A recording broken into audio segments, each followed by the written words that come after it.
So you want to learn how to make one of these cute little jellyfish? Well, follow along with this video and the pattern on my website and I will teach you how to make it. This pattern is available totally free on my website, remy@craftyhedgehog.com. Just head there and then go to free patterns and you'll see it listed along with all the other free patterns that I offer. The pattern includes photo references for you to help you along the way as you make your own mini jellyfish. Alright, materials. The pattern calls for worsted weight yarn. I'm using 3 colors just to add some fun color diversity to my jellyfish, but you can use whatever colors you want.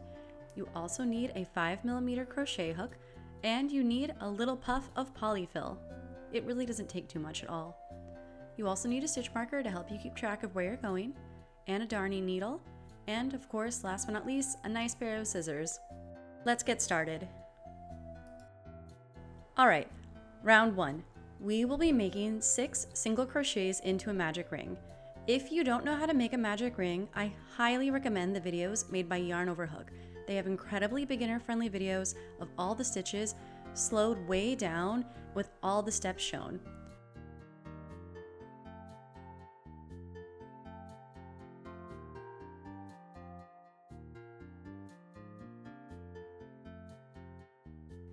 Now that I've finished making my magic ring, I'm going to add 6 single crochets into that ring. I'll speed up this portion of the video and I'll see you at the end of round 1.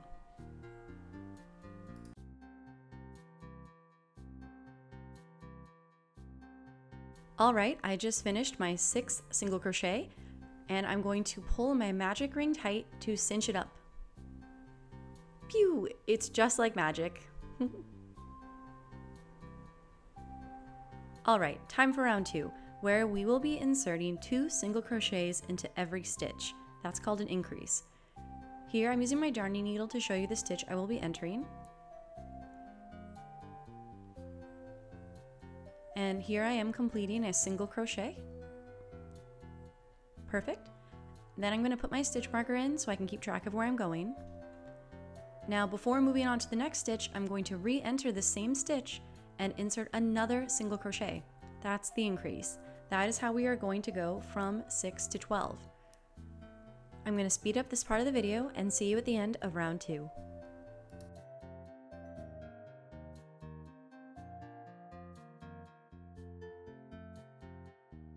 So we're at the end of round 2 and we're just going to count and make sure that we have all 12 stitches completed. Now it's time for round 3, where we will be alternating a single crochet with an increase stitch. First, let's remove our stitch marker, and I'm going to put a single crochet into that very first stitch.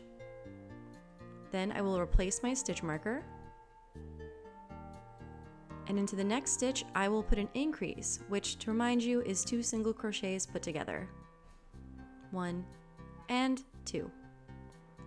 For the rest of the round, you will alternate between a single crochet, like this, and an increase, like these, and I will speed up the rest of the video and see you at the end of round 3.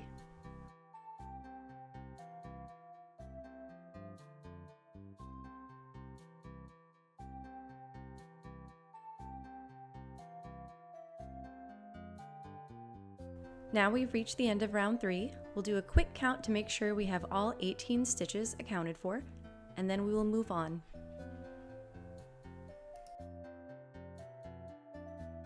Alright, round 4 is super simple. It's just single crochets all the way around. You start off, take your stitch marker off, make a single crochet, put your stitch marker back in to help you find your place, and then you just go all the way around, doing just single crochets the entire time. I'll see you at the end of this round when we have 18 stitches completed.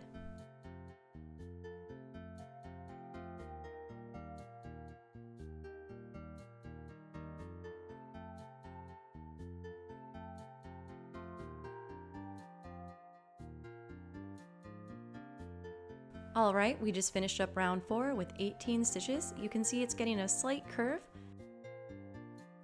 Round 5 is just the same as round 4. Single crochets all the way around, ending with 18 stitches. I'll speed up the rest of this section for you.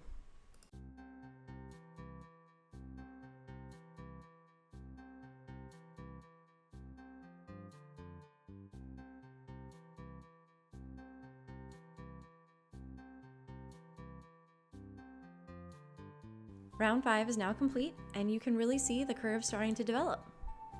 Round 6 is another repeat of doing just single crochets all the way around. This is the final round of the jellyfish top. I'll speed up this segment and see you at the end of round 6.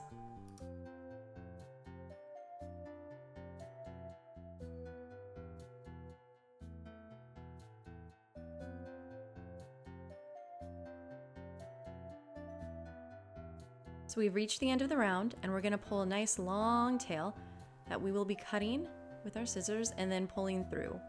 We'll use this tail later to sew the jellyfish top to the jellyfish underbelly, so it's important to have a nice long tail. Now let's set aside our jellyfish top and get started on the underbelly of our jellyfish, which is this yellow section right here. To start round 1 off, I'm going to be making a magic ring. If you don't know how to make a magic ring, I again highly recommend the videos by Yarn Over Hook. Beginner friendly, really slow, close up, detail oriented type videos that really help people understand how to make magic ring and many more complicated stitches. Into this magic ring that I'm making, I will be adding 6 single crochets. It's exactly the same as how the jellyfish top started. I'm going to speed up the video from here and catch you at the end of this round.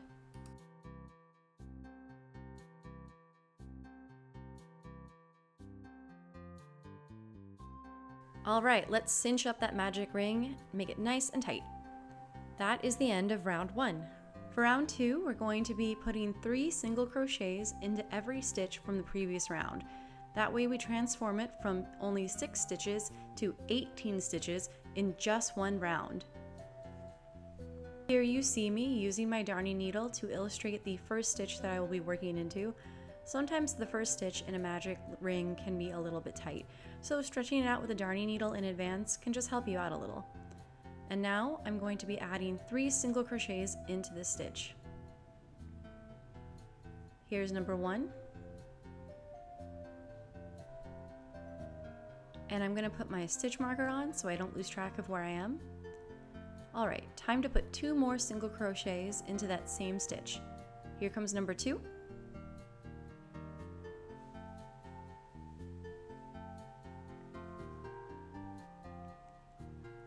And here comes number 3. You can tell from these videos that I am a tight crocheter, hence the wiggling of my hook. That might not happen to you if you're not a tight crocheter. That was number 1, number 2, and number 3. All right, I'll see you at the end of this round.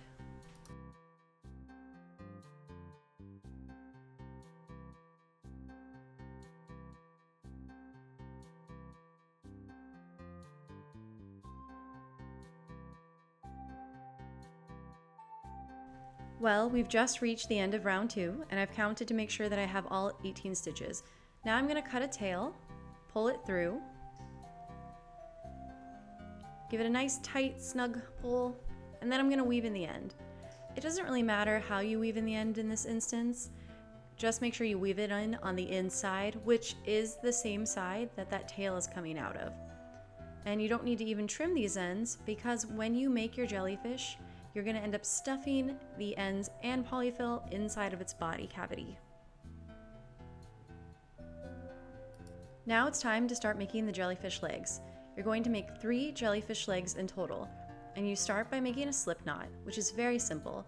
You just wrap the yarn around your fingers, like so, making an X.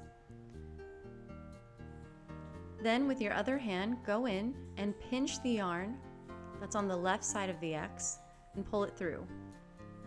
That loop is the slip knot. As you can see, it slips tighter, or you can slip it to make it bigger. It's a very versatile knot. And we're going to put our crochet hook in it to start our chain.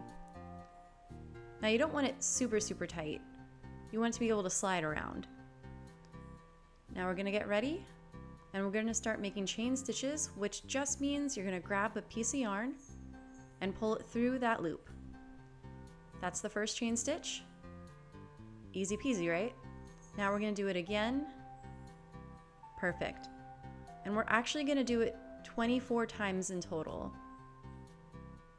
Now I'm going to speed this up and meet you at the end of this leg.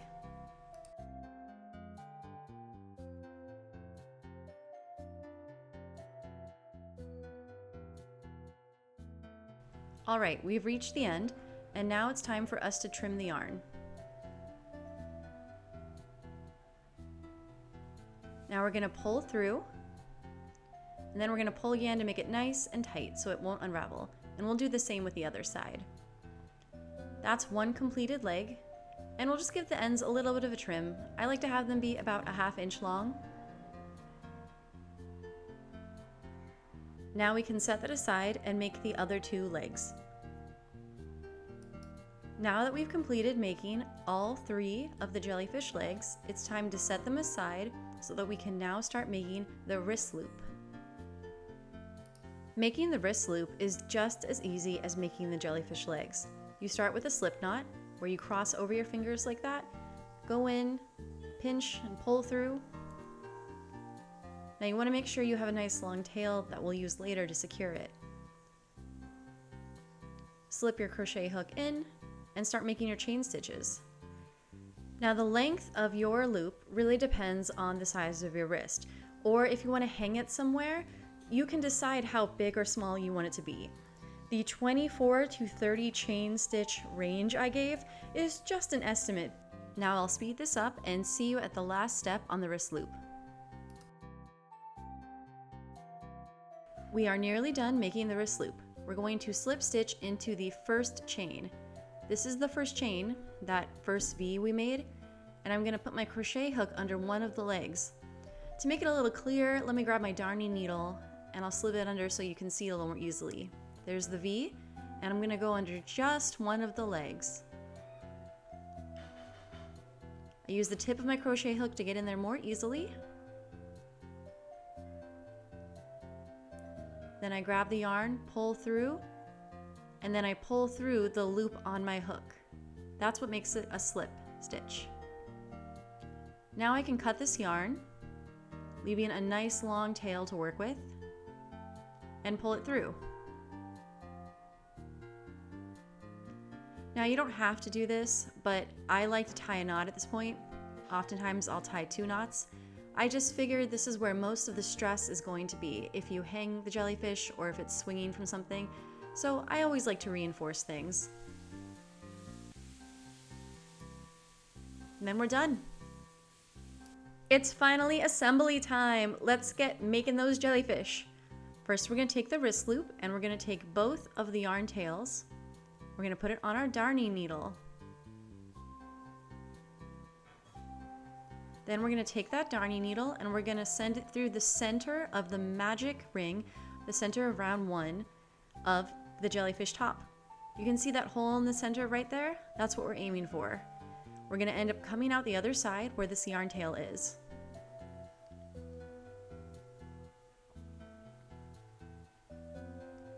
Pull it all the way through so that the wrist loop is flush with the jellyfish top. You can even turn it inside out if it's easier for you to do this part. Now I'm going to make a knot after taking my darning needle off to make it easier. I'm going to make a knot with the yarn tails on the underside. I'll make a double knot because, as I said, I like to make sure that where the structural pulling is really secure. Then I'm going to put my darning needle back on my 2 tails from the wrist loop and I'm going to weave them in. Now again, it doesn't matter where you weave them in, no one's going to see.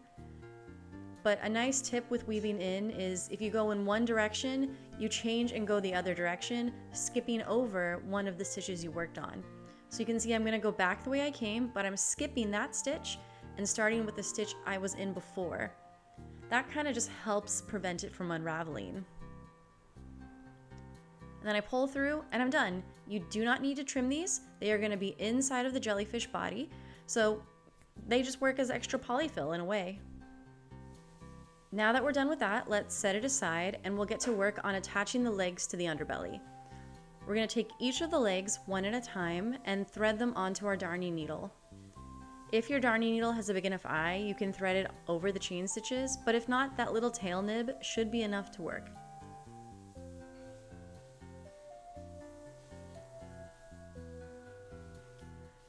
Now, That's the inside of the underbelly where the yarn tails are coming out. So we're gonna work from the outside, entering, and then exiting again to the outside. Try to randomize where you're going in and out. It'll give it a more natural effect as to how the legs are applied. And when you pull them through, feel free to stagger if they're the same length, if one is longer than the other. It's gonna look beautiful and natural. Now I'll attach the other two legs and I'll speed up the video and see you at the end of this section.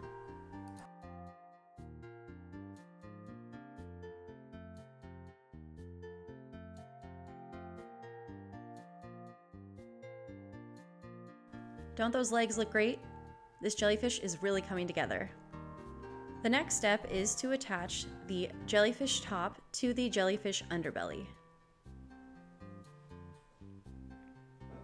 We're going to take that long tail left over from the jellyfish top and put it on our darning needle.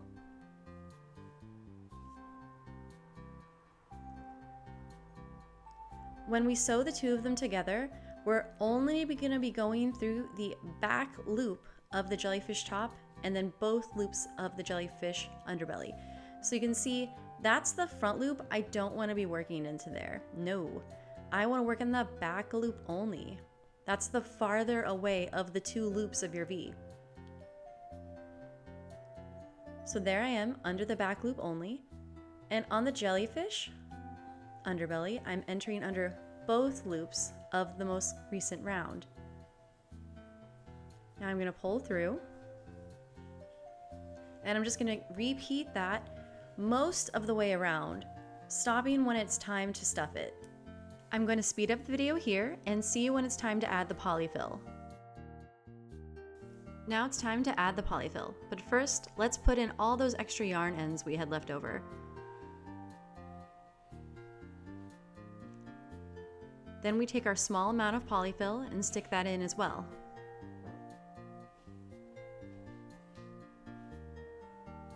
You can manipulate the way the polyfill is arranged inside of the jellyfish to give it more of like a curved look and not such a round look.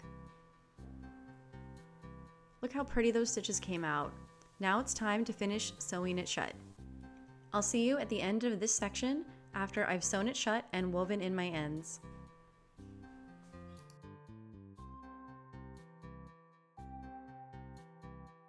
Now that we've sewn the jellyfish top to the jellyfish underbelly, it's time to utilize these front loops only that are remaining when we sewed those two pieces together. We're going to use them to add this amazing ripple effect by adding extra stitches into them. Now most people would start at the very first stitch. I don't like doing this because you get a kind of step down effect because they're not exactly level with one another. I like to start a little farther in and then work my way around, and then that step down just disappears. So we'll take our crochet hook and go under those front loops. We'll pick up our yarn and we will use a slip stitch to join. Now this slip stitch does not count as our first single crochet. It's just a method to join.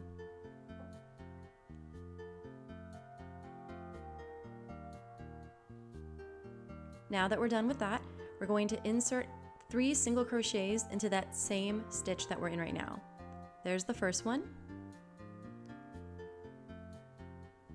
and the second, and the third. Now you don't have to use a stitch marker here because you won't really lose track of where you are, but it does make it easier to see that very first stitch, so I'm going to put it in anyway. Then I'm going to keep going all the way around, adding 3 single crochets into every stitch. I'll see you at the end of this section after I have made 36 stitches. Now to finish this, we're going to do a slip stitch into the first stitch that we had made while entering the ruffle. So we're going to take off our stitch marker, which is a very helpful guide, and we're going to use the hook point of our crochet hook and enter the stitch, grab our yarn and pull through, and then pull through again, completing our slip stitch. Then we're just going to trim the yarn and weave in our ends. At this point, our jellyfish could use some pizzazz. So let's add some optional color flecks using the scrap yarn that we have left over from the project. Use your darning needle to weave the scraps in and out to add a color speckle effect.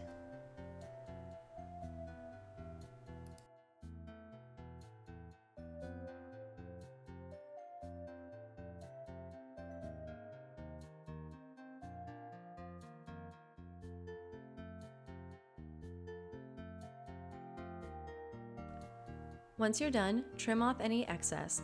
I find that I like to push the scissors in a little bit when I trim so that when it plumps back up, the end disappears inside of the piece. Now look at how cute my jellyfish look. They are perfection. And that wraps up our crocheted mini jellyfish. If you like this channel, be sure to subscribe and like this video. Stay tuned for more free patterns. And rove on!